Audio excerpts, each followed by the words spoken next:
Sawyer, and I serve as Alderman of the 6th Ward and Chair of the Health and Human Relations Committee. I'm happy to be here this afternoon to talk about some exciting news we have.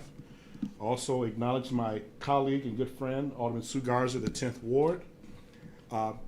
As we encounter issues as it relates to mental health, one of the issues that we've come forward in the city of Chicago was access to care. And I'm proud to announce today that Mayor Lightfoot has some exciting news for us today as it relates to expanding the level of care for those that really need it throughout the entire city of Chicago, especially serving the south and west sides. At this point, it's my pleasure to introduce our mayor, Mayor Lori Lightfoot.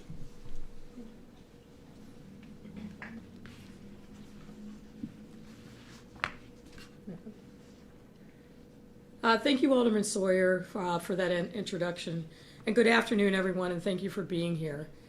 In addition to Alderman Sawyer, who's really been a leader on issues related to mental health in our city for quite some time, I also want to acknowledge our Commissioner of Public Health, Dr. Allison Arwady, CDPH Deputy Commissioner for Behavioral Health, Matt Richards, and of course, Alderman Sue Garza, CEO of Alivio Medical Center, Esper Carpos, and Dr. Rashad Safir, CEO of Bobby E. Wright Comprehensive Behavioral Health and co-founder of the Westside Wellness Triage Center. Since I took office over a year ago, I made it a priority to ensure that the well-being of our community was well served. Critical to this work is creating an effective mental health system that cares for and heals the whole person. That's why we've more than doubled our mental health budget since I became mayor. And I think we stood at about this time a year ago making the announcements and commitments that we were going to make for the 2020 budget.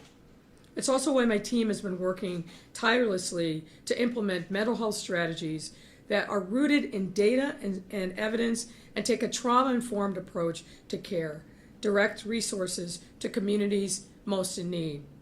And just as I mentioned last year when we announced my framework for mental health equity, our mental health system has significant gaps and that disproportionately impact communities of color. And these gaps are undoubtedly linked to generations of disinvestment and a lack of a clear commitment to ensuring Chicagoans have access to the care they deserve when and where they need it. So today, we're taking the next important steps to close these gaps and making our commitment to inclusive and accessible mental health care crystal clear by moving the mental health equity framework forward in 3 key ways. First and foremost, we're strengthening our city's mental health system, mental health safety net system with an unprecedented additional $8 million a year investment in 32 trauma-informed centers of care located in areas and communities of highest need. These centers will provide trauma-informed mental health services to all, regardless of one's ability to pay, health insurance status, or, importantly, immigration status, and expand these services to our south and west side communities that really need them most. In addition, 30 of the 32 centers of care will expand services to children, adolescents, and young adults, meaning that as a result of this investment, tens of thousands additional Chicagoans will be able to get the care they need right in their own communities. Second, we're reinforcing our systems of care for people experiencing homelessness with a $1.6 million a year investment to provide holistic healthcare services to our city's homeless shelters and encampments. Now that's on top of all of the other millions of dollars that we have already committed to homelessness prevention. Because if we're truly going to have an inclusive mental health system, we must bring care outside of the clinic walls and invest in the services people simultaneously experiencing homelessness and living with serious mental illness and substance abuse disorders truly need and deserve. Our partnership with Heartland Alliance Health and Lawndale Christian Health Center will not only improve patient outcomes, but will also reduce unnecessary contact with first responders and crisis systems. This is the kind of alternative care that makes sense and that we support. And third, and finally, we're building a healthy healing centered culture for our city by launching our first public health mental awareness campaign in partnership with Edelman. Let me say that again because I completely flubbed it. We're building a healing centered culture for our city by launching our first public mental health awareness campaign in partnership with Edelman, which has long been committed to addressing and destigmatizing mental health. As CEO, Richard Edelman's mother, Ruth Edelman, battled mental health related illnesses for much of her adult life. And folks, I can't emphasize this part of our plan enough. Part of the reason why people of all stripes do not seek care is because of their concern about stigma. I said this before and I'll say it again. I don't know any family, including my own, who doesn't have a relative, a parent, an aunt, a sister, or a brother who faces some kind of trauma or depression or more serious mental health. It's time, frankly, it's past time, that we bring that out of the shadows and we provide the kind of support that our people need in their time of need. This campaign will spread the word about the publicly funded mental health services available to all Chicago residents, combat mental health stigma, and build awareness of mental health as a critical public health issue. Again, we've got to bring our people, our loved ones, out of the shadows and make sure that they get connected up with the care that they need. As you can see, filling the mental health care gaps our city faces isn't a task that can be done overnight, but we have taken and will continue to take important, necessary steps on this journey. That's why today's announcements are components of our broader and bolder effort to address community trauma, which is tied to deep-rooted issues like poverty, like violence, like addiction, the kind of things that destabilize communities and make it more difficult for individuals to live healthy and safe lives. I want to thank everyone who has partnered with us on today's announcement. Thanks for your hard work every single day and for your collaboration with the city, as we are that much closer to creating a mental health system that is indeed equitable, accessible, and inclusive for all Chicagoans. And at this point, I will welcome Dr. Arwady, our Commissioner of Public Health, and really the architect of this plan, to the podium to say a few words. Dr. Arwady. Thank you so much, Mayor Lightfoot. And I'd like to just start by doubling down on what the mayor said about mental health being an issue for every Chicagoan. Usually when I'm up here, most often recently, I've been talking about COVID. But back at CDPH, when we're talking about COVID, in addition to the physical health problems, certainly the economic health of the city that we're thinking about long-term always, we have had a major focus throughout our response on mental health. Conveniently and importantly, a year ago, Mayor Lightfoot had already decided to double the city's budget for mental health.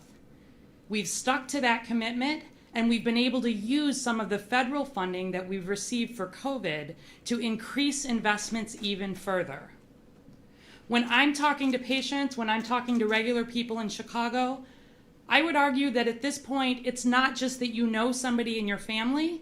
I think you'd be hard-pressed to find really any of us who have not had some experience related to feeling out of control or unsure, feeling like we're not entirely knowing about our economic security, our food security, being worried about loved ones, being worried about mixed messages, not knowing what might come next from the virus, all of the social isolation that we've seen as we've taken care of the people who are most vulnerable to COVID.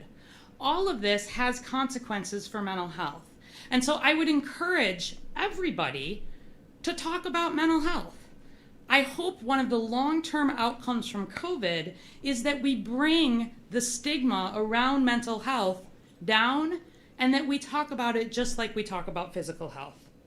And so last year, when the mayor announced the framework for mental health equity, the CDPH team was on it, and has remained on it throughout COVID, working tirelessly in partnership with so many community stakeholders, with patients, with mental health workers across the city, and with folks here in the mayor's office to implement this ambitious plan.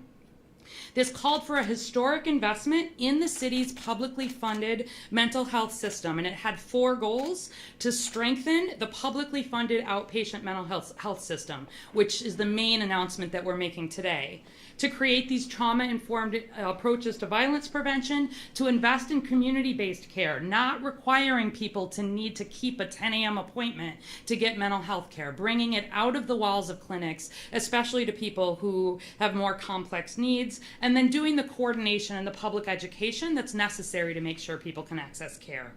And so for strengthening the mental health safety net system, as the mayor said today, we committed to an $8 million per year investment in 32 trauma-informed centers of care in the communities of highest need. They will provide trauma-informed mental health services to everybody, regardless of ability to pay, health insurance status, immigration status. And as you have heard and seen, we have prioritized those investments based on where the needs are greatest, based on data, and focused particularly on the city's south and west sides. 94% of the centers of care that are being funded, these are the community areas where they're located, 94% of these centers of care are also planning to expand mental health services for children, adolescents, and young adults. So important when we're thinking about prevention and early intervention around mental health. The trauma-informed responses to violence prevention have already been an area where we've made some announcements. You may remember earlier this year, CDPH invested $6 million in street outreach services, but also another $1.5 million for a coordinated network of victim service teams in the communities that are most impacted by serious victimization. We know that violence creates this community-level trauma. We know that compromises mental and emotional health of residents and has major impacts on community. And we want to make sure that people who are experiencing the most serious violence in Chicago, their family members and their community members are getting the mental health care that they need in a proactive way. On mental health crisis prevention and response, already earlier this year, we announced $1.2 million to fund for the very first time some outreach work in things like assertive community treatment and community support teams. These teams bring interdisciplinary care into the community. The idea is, you don't even need walls around this hospital. We're going to take care of people's mental health needs, their substance use needs, particularly where they're complicated by issues of homelessness. And we're going to do this regardless of where people live in Chicago.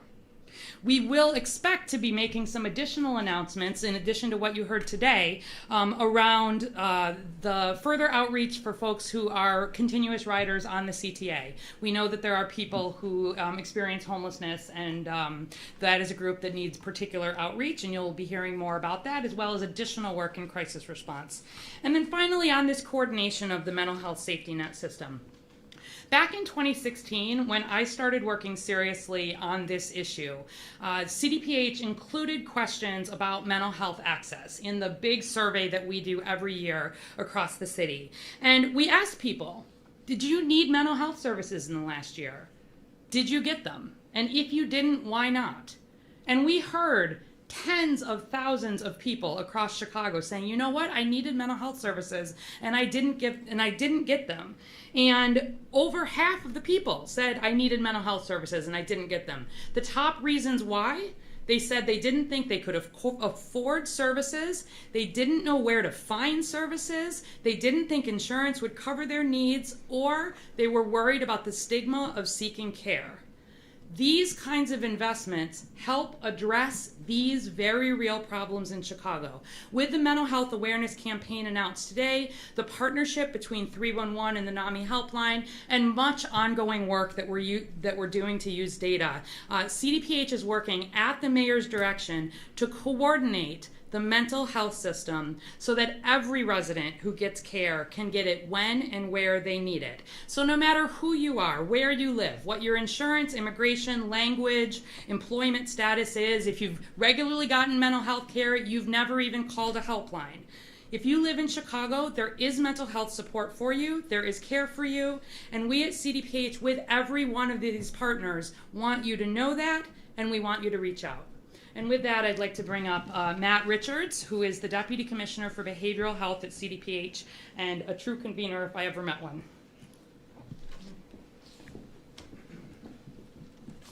Good afternoon, everybody. My name is Matt Richards. I'm a licensed clinical social worker, and I'm the Deputy Commissioner of Behavioral Health at the Chicago Department of Public Health. I first wanted to start by thanking the mayor and thanking the commissioner for their leadership.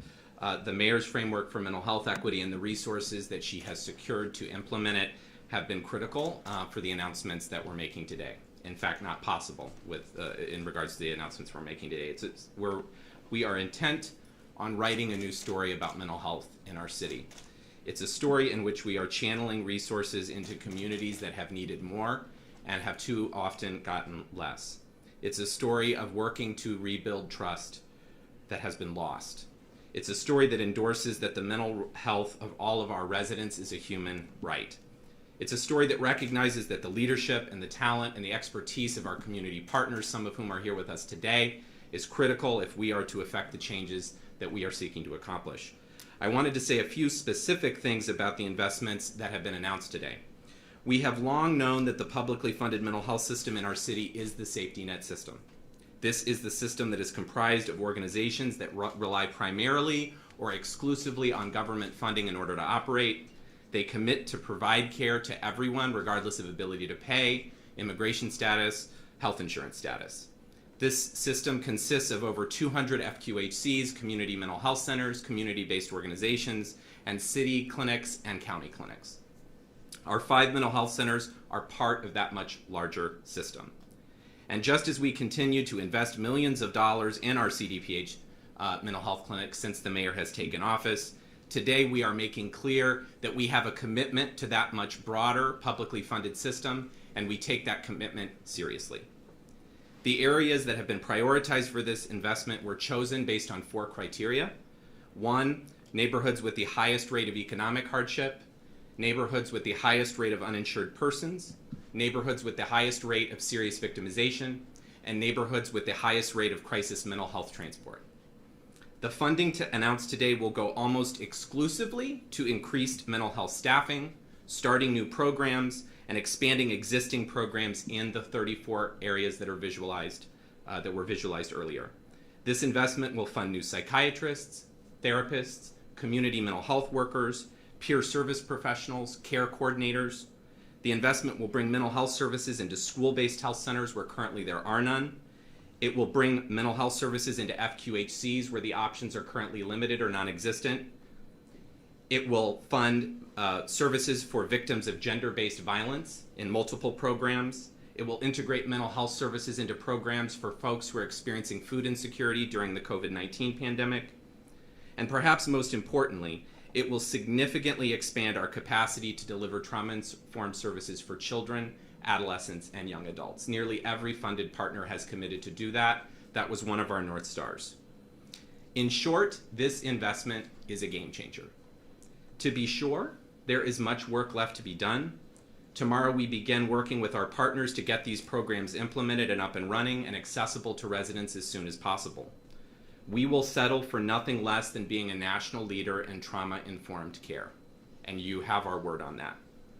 I do want to say to any Chicago resident, if you need a mental health service, if you are having difficulty locating it, please call 311. They will connect you to a mental health professional at NAMI who can get you connected to the services that are available in your community.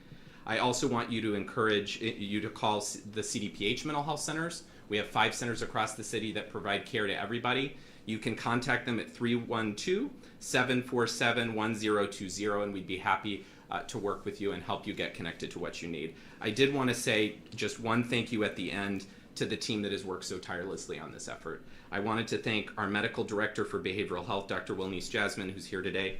I wanted to thank my colleague, Assistant Commissioner of Mental Health, Alicia Warren, who's here today. I wanted to thank mental health epidemiologist Isabel Chung, whose data work has informed this framework, and lastly, Darcy Flynn, a policy analyst in the mayor's office. Thank you so much. And I wanted to introduce a colleague, a leader in healthcare in our city, Esther Corpus, who's the CEO of Alivio Medical Center and leads one of the programs that will be expanded.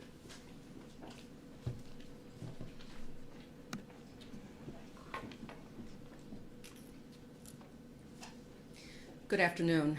My name is Esther Corpus, CEO of Alivio Medical Center. I want to thank Mayor Lightfoot, Dr. Arwady, Matt Richards, and the entire Chicago Department of Public Health leadership for recognizing and investing in much needed mental health services for the citizens of Chicago.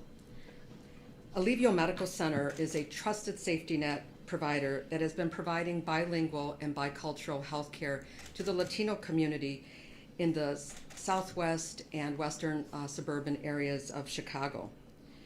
For 30 years, Alivio has been steadfast in its mission to ensure that no one is turned away, regardless of their ability to pay, their race, and most importantly, their immigration status. At Alivio, we understand that trauma impacts all core areas of the person, including physical, cognitive, and emotional health, and that in order for someone to heal from trauma, they need to be safe and they need to be in a trusted environment, and clinicians who can provide interventions that trauma-informed based needs and empowerment. Studies show that there is a definitive association between early childhood trauma and later mental health and medical health implications. Alivio has been steadfast firsthand, year after year, who has served chronically ill patients that struggle with implementing lifestyle changes, highlighting the need for medical and mental health intervention. With limited staffing, we have served patients that suffer from depression and other mental health disorders that require complex treatment and medication. We know that this is not unique to Alivio, to the city of Chicago, or for the country for that matter. Only about 33% of Hispanic adults with mental health receive treatment each year, compared to the U.S. average of 43%. Our communities deserve better. And now during this pandemic that has hit our Latino and Black communities especially hard, mental health support is vital to serve those that are suffering the trauma of severe illness, grief inequities, isolation, and job loss. For these and for many other reasons, we are grateful that the city's leadership has invested in community health centers to expand their services to allow for integration of primary care and mental health, so that patients can go to their clinics and get these much needed resources from their trusted providers. This funding will allow Alivio to provide psychiatric services needed for survivors of trauma whose mental health and medical health have been affected by recent or past trauma. They will work in collaboration with our primary care and mental health behavioral health team to enhance the work that we have started many, many years ago. Again, I would like to thank Mayor Lightfoot for investing in the mental health and emotional health of the citizens of Chicago. Thank you. At this time, I'd like to introduce Dr. Rashid Safir from Bobby Wright.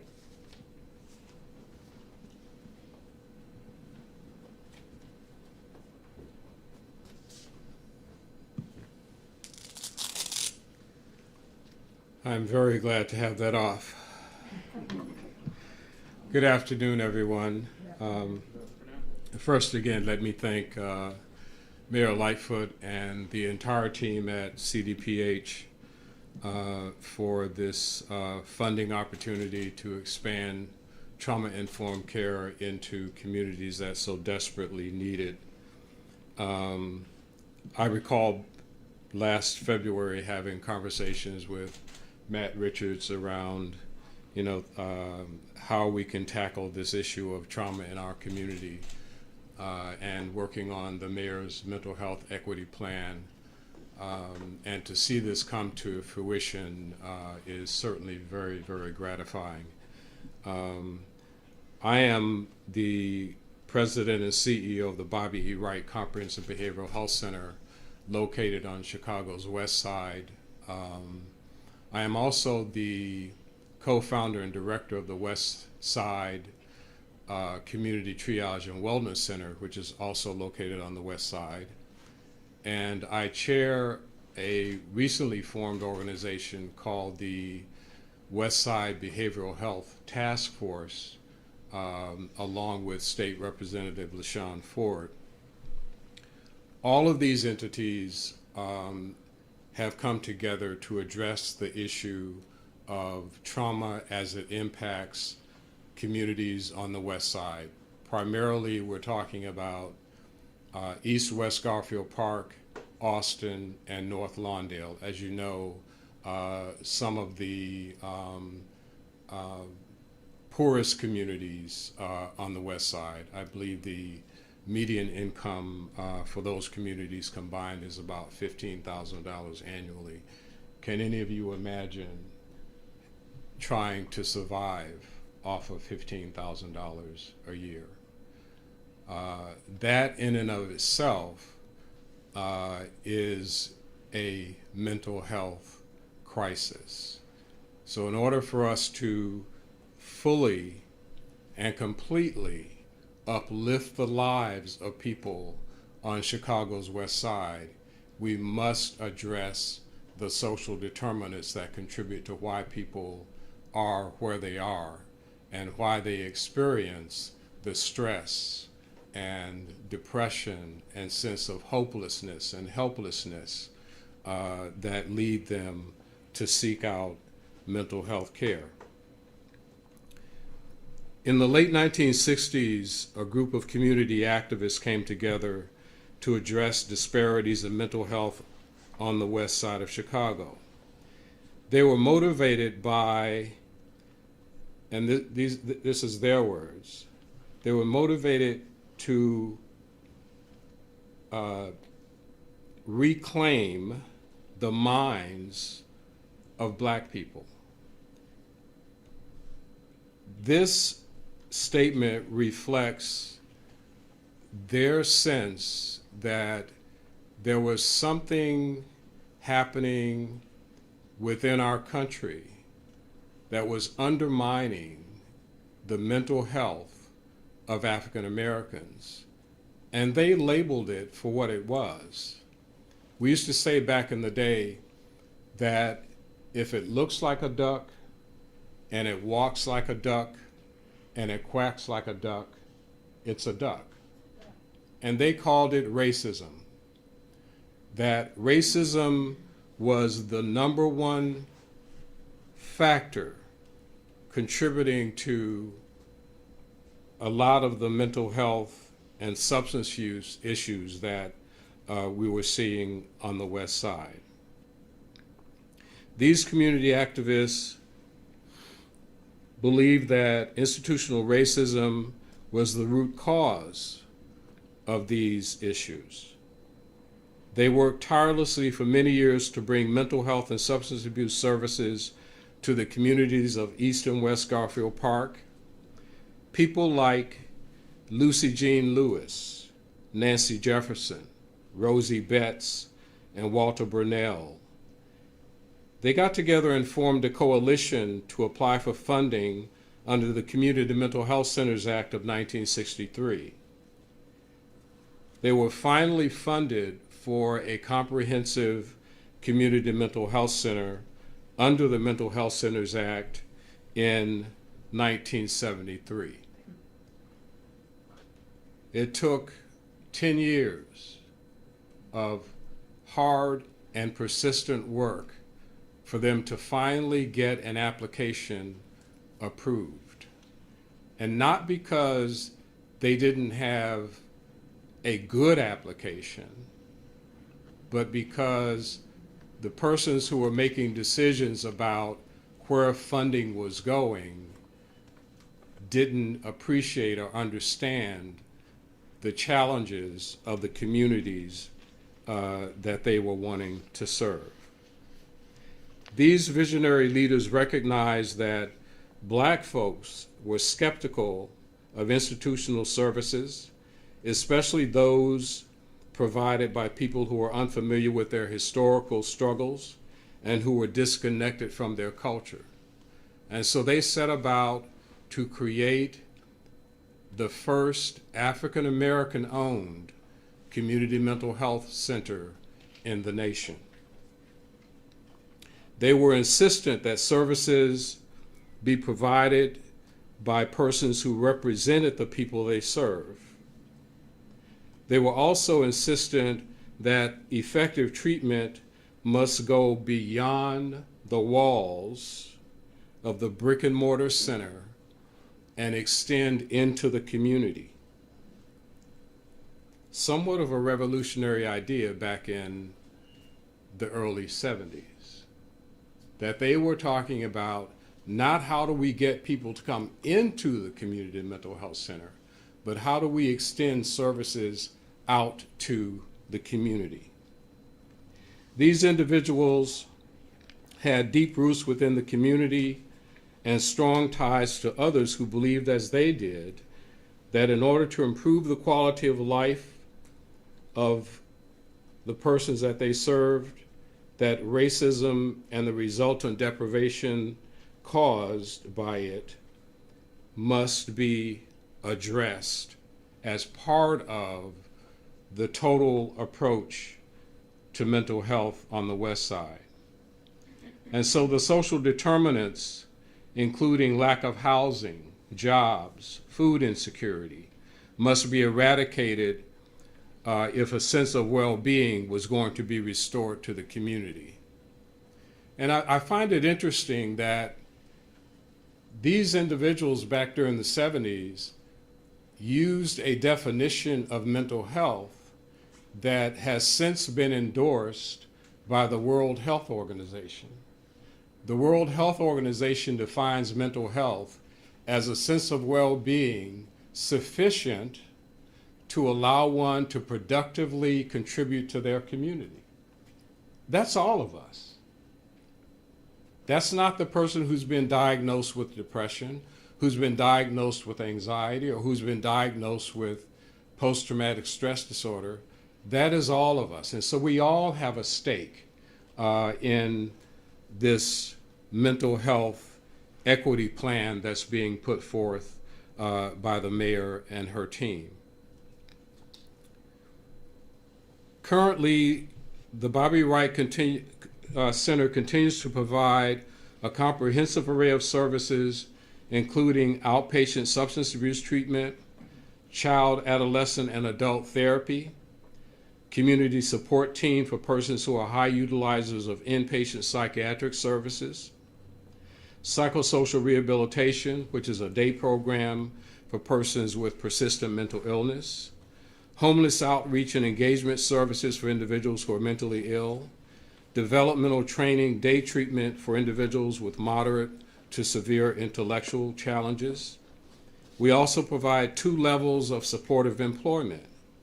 One that is focused around individuals with intellectual challenges, and the other, an evidence-based project that was developed at Dartmouth University called Individual Placement and Support that provides job placement for persons with serious mental illness. Our service array also includes medical services, and that involves psychiatry and integrated primary care through our partner, the Lawndale Christian Health Clinic, and a continuum of residential programs that include supervised residential, supported residential, and independent living with case management wraparound support. We were recently funded by the Illinois Department of Human Services, Department of Mental Health, to provide transitional care services for persons who are hospitalized at state-operated psychiatric hospitals, yes, back into the community. The other, and I'm sorry, I'm going over time, but that's usually my style. So, the other project that we operate is the West Side Community Triage and Wellness Center, where we provide mobile case management, crisis intervention, and street outreach services to link people who are suffering from serious mental illness and substance use disorders to treatment within the community. And all of those linkages are made via warm handoff. This funding is going to allow us to enhance our capacity to provide integrated primary care services. It will also expand our ability to reach out into communities where trauma has occurred to provide early intervention and linkage to care. And we will create additional jobs for persons with lived experience by hiring them as recovery support specialists. So thank you for this opportunity, and my apologies for going over time.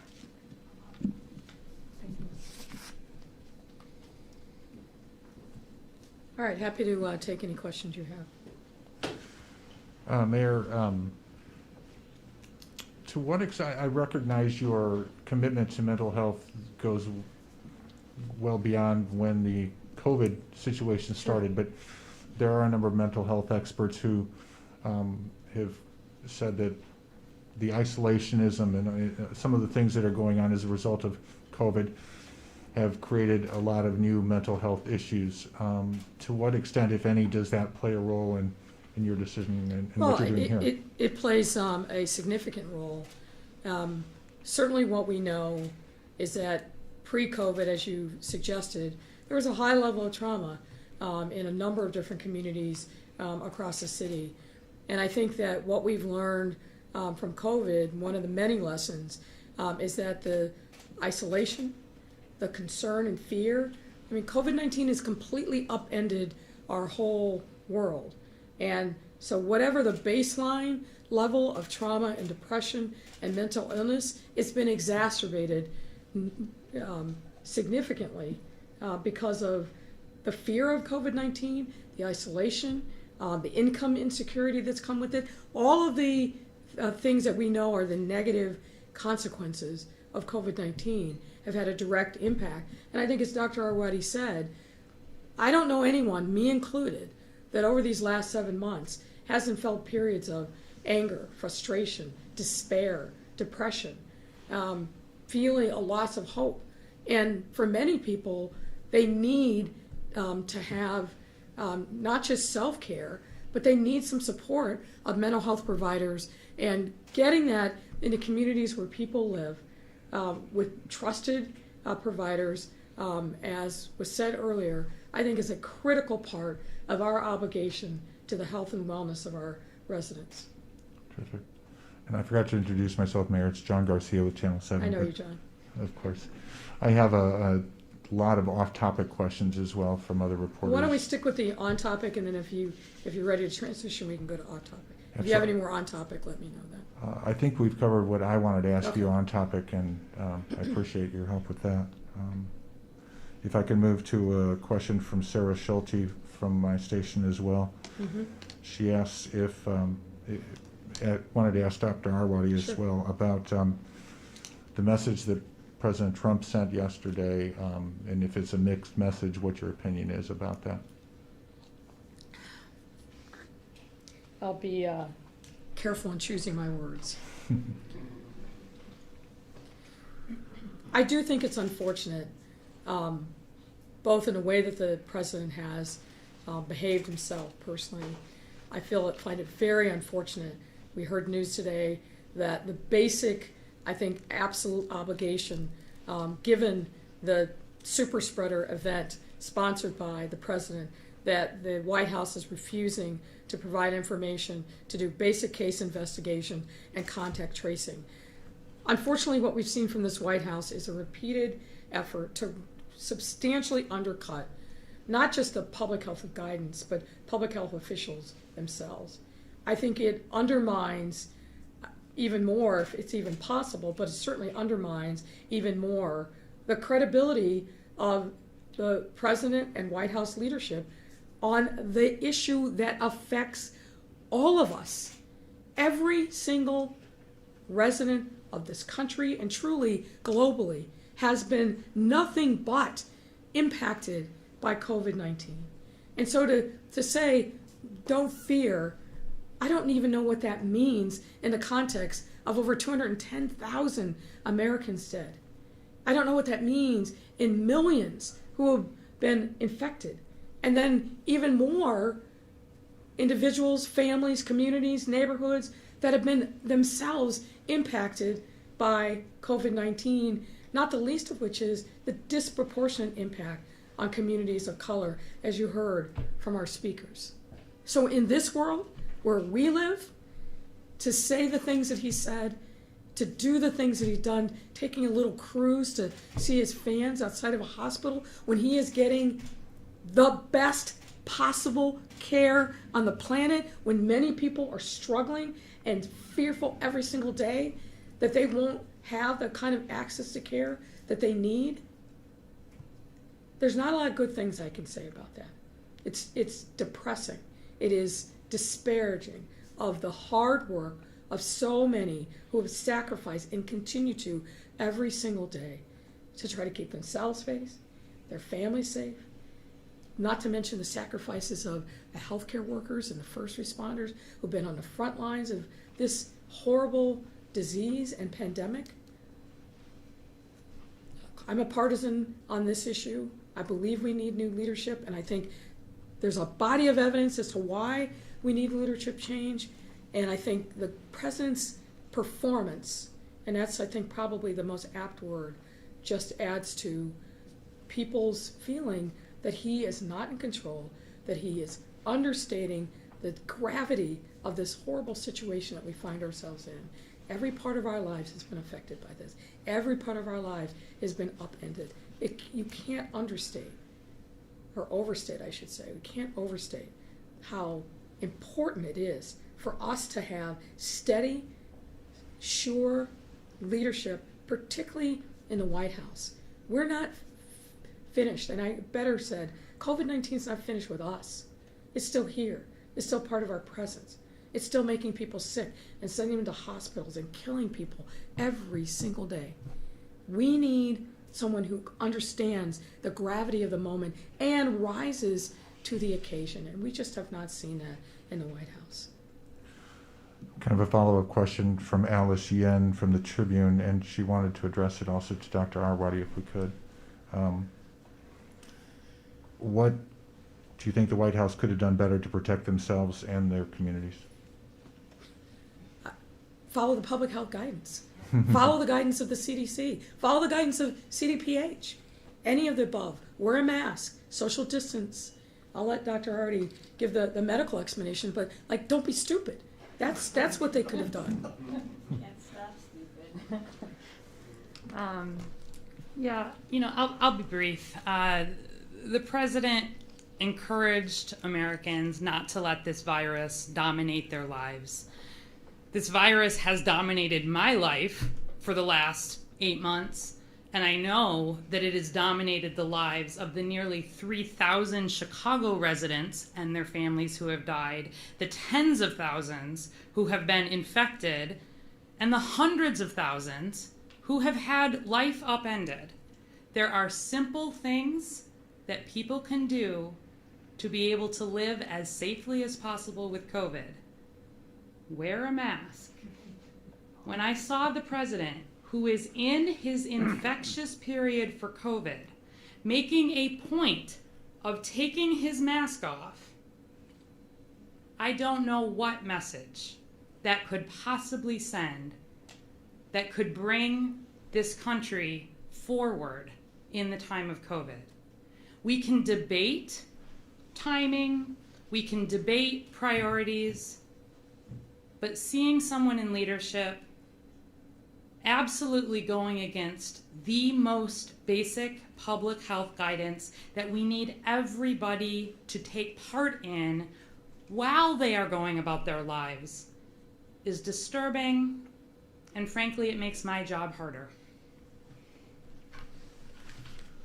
Mayor, question from Fran Spielman regarding the budget. You've asked organized labor to help you achieve $200 million in savings. How would you like to see them help you get there, and would you prefer a share the pain plan that includes pay cuts or furlough days for all employees as opposed to layoffs that you've tried hard to avoid?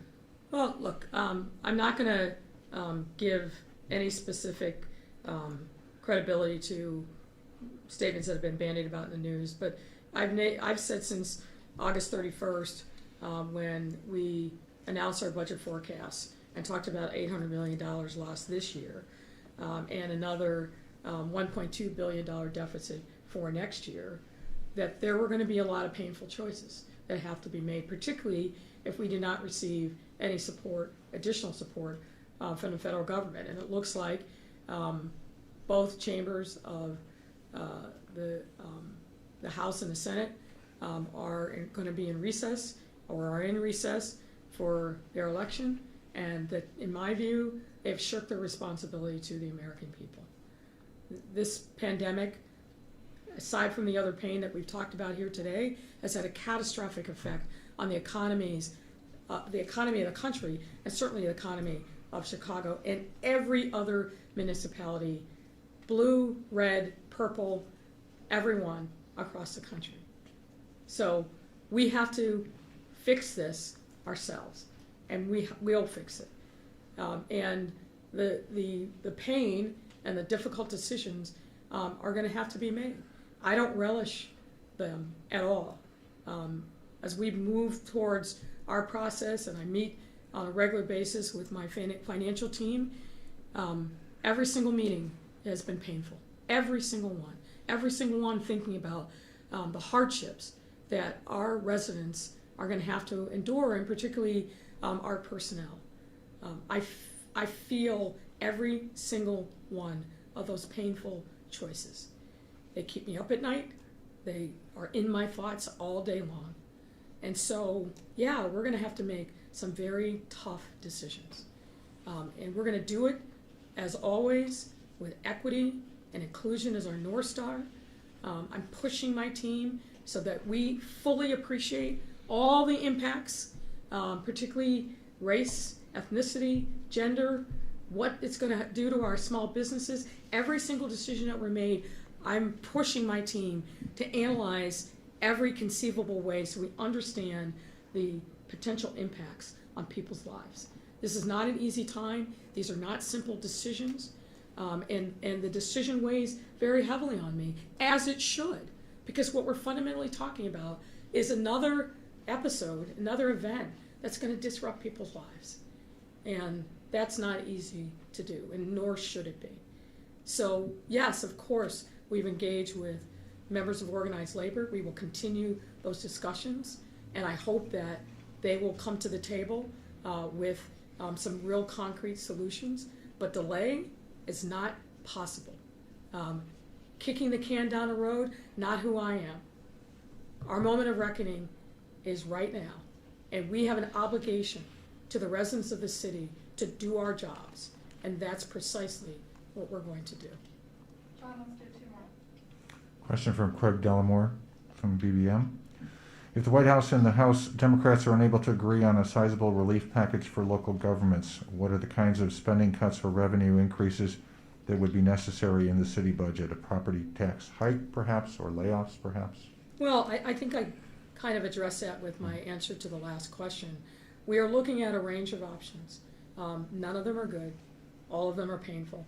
And I don't want to negotiate them in the media particularly because we haven't made any final decisions. We are getting close. It's tough. I've said to my colleagues in the city council, this will be the toughest budget that they vote for probably ever, given the size of the challenges and our desire not to discard the values that we all care about in making investments in people and in communities. This is going to be a tough one, though. All right, last one. I'm trying to pick the best of the last, sorry. Chris Ty from CBS2 asks, Indiana has more cases per 100,000 people than Alaska does. Why would Alaska get put on the list before Indiana? I'll let Dr. Arwady answer that question, but there is a method to our process. Certainly. So for the states that border us, whether that's Wisconsin, Indiana, we have made it a practice all along that if we see one of the states go above our cutoff for quarantine, we do give an announcement the week prior to give people a chance to potentially plan. Also, because we have sometimes managed to see states kind of turn that around fairly quickly, and we would prefer not to disrupt travel unnecessarily. But I am very concerned that Indiana is a state that is wishing that COVID were over, and it's not. And so I would encourage Chicago residents, if they are going to be traveling to Indiana, do the things that you know work. Wear your mask, keep your distance, wash your hands, be especially careful. If Indiana does not see an improvement in numbers, they will be formally added to the list next week. All right, thank you, John. Thank you, Mayor. Thank you. Thanks, John.